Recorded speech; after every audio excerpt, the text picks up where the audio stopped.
Ghana, like most African countries in terms of its religion, presents Christianity in its majority, with more than 60% of its population of 25 million inhabitants practicing this religion. This same religious discourage, as we will see through the new laws against homosexuality, represents a renewed attempt to strengthen and/or ensure the sexism organization of society and compulsive heterosexuality as one of its constituent elements. One of the last president, John Romani, on a 2013 visit to Guinea State University, a U.S. institution that has spent a year studying this African country, declared that the law should prevail. He was referring without citing to the law that is pursuing the homosexuality.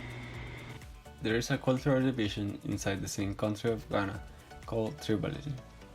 It kind of forces different communities to live within artificial borders. The argument suggests that every ethnic community should have its own territory. It is based on what region they were born and also the language that they speak.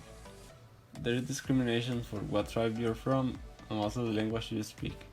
And some tribes tend to not speak a language even if they understand it just because they think theirs is better. The issue is present all over the African continent, and it extended to political problems. The last 2 decades have been devoted to removing autocrats and promoting multi-party politics, because many African countries have reverted to tribal identities as foundation for political competition. This problem is not solved yet, but some other countries like Kenya are seeking to address the issue of ethnicity by ensuring that a president needs broad geographical support to be elected. Ghana has a presidential political system. This means that the people get to elect its head of state directly instead of through a parliament, which is extremely peculiar among young republics that got its independence from the UK and that usually tend to mimic the political system of the UK, which is the parliamentarians, in which the head of a state is elected through this organism instead of being elected through the people by the people directly. Also, Ghana is regarded as an extremely stable state among the republics that compose the sub-Saharan African region. Ideology of the National Democratic Congress. The ideology of the National Democratic Congress is the social democracy and is explained as follows in a social democratic agenda of Ghana. Belief in the equality and egalitarian treatment of all persons respecting their political, social, cultural, and relations in a multi-party environment. Belief in good development considering the participation of all Ghanaians. Belief in the protection and the social improvement of the less privileged. Belief in the existence of orderly, stable, and prosperous conditions for the best development of the society. Belief in the free market system with a commitment to help the socially disadvantaged and the equity in the exploitation of the natural resources in the country. Apparently, the type of social democracy advocated by the NDC combines market efficiency and private initiative with the same intervention to protect the poor and guarantee justice for all. The New Patriotic Party operates under the liberal democratic ideology and believes in the market economy, free enterprise, fundamental human rights, and a vigorous pursuit of private initiative without any hindrance. Based on this ideology, the NPP has some fundamental beliefs that are stated explicitly as follows. Each individual must be trained to improve their freedom to achieve the greatest potential and talent.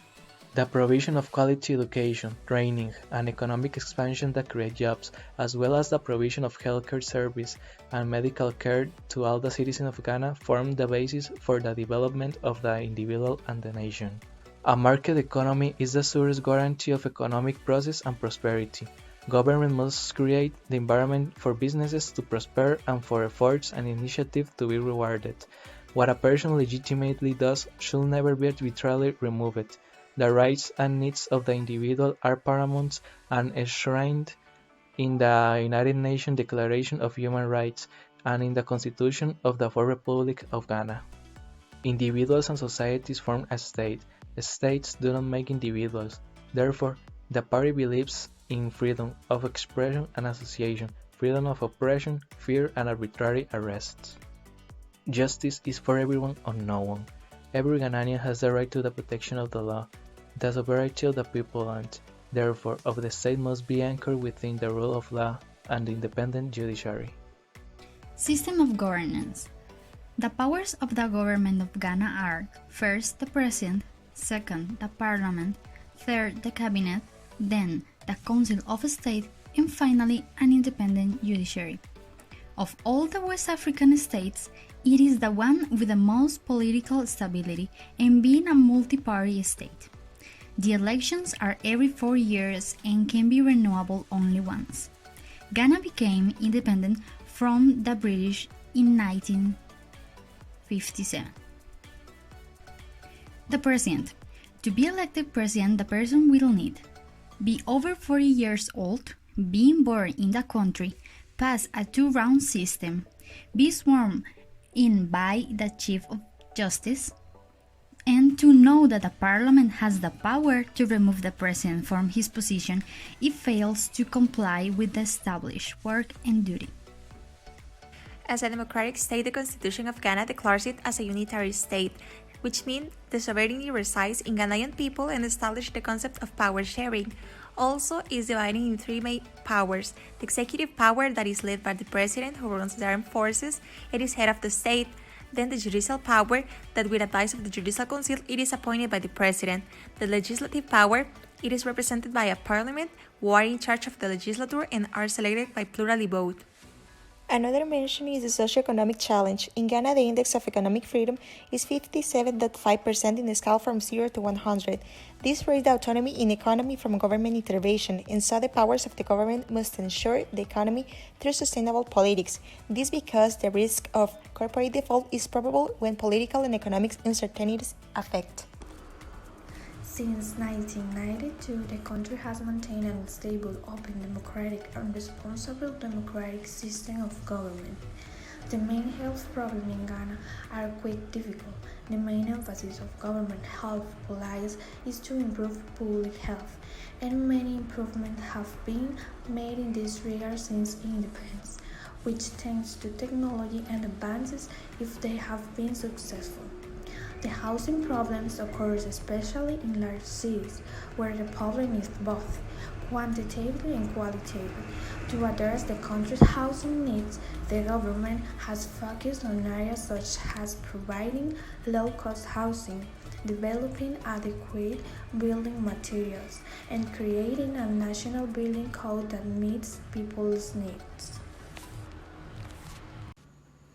In education, in 2007, it became the first country in sub-Saharan Africa to make pre-primary education compulsory, and the number of kindergartens doubled from 6,321 to 13,263 between 2001 and 2002 and 2010 and 2011.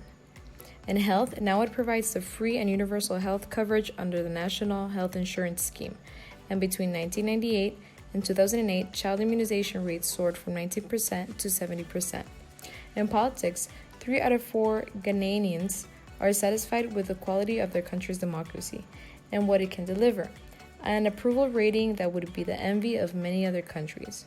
Also, Ghanaians' media has put pressure on accountability and improvement service delivery. Cultural.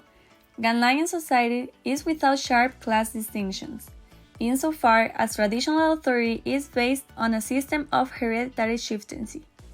It is possible to speak of aristocratic classes within the ethnic groups, but the institution of chieftaincy is essentially democratic in operation, and the authority of chiefs is broadly based.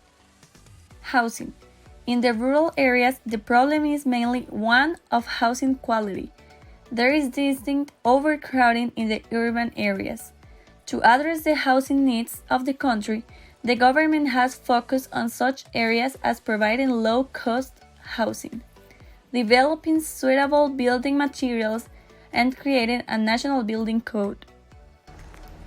President Kwame Nkrumah encouraged the development of the sports to force a national itinerary and generate international recognition for the emerging country. political supports in the 1960s led to great advances, especially in athletics, boxing, and soccer. The Akufo-Addo administration achieved its main objective, which was to provide free upper secondary education, which was implemented in September 2017. There are also delivery problems, changes in presidents. The two main political parties are very different, and in each term they change policies and management plans. This lack of continuity avoids any plans to go through long term. The two main political parties are the National Democratic Congress and the New Patriotic Party. Also, there's political system problems. The nature of the political system remains extremely centralized, including very strong presidential formal powers, and this makes key mechanisms of accountability, especially parliament, very weak. There is still clientelism and corruption.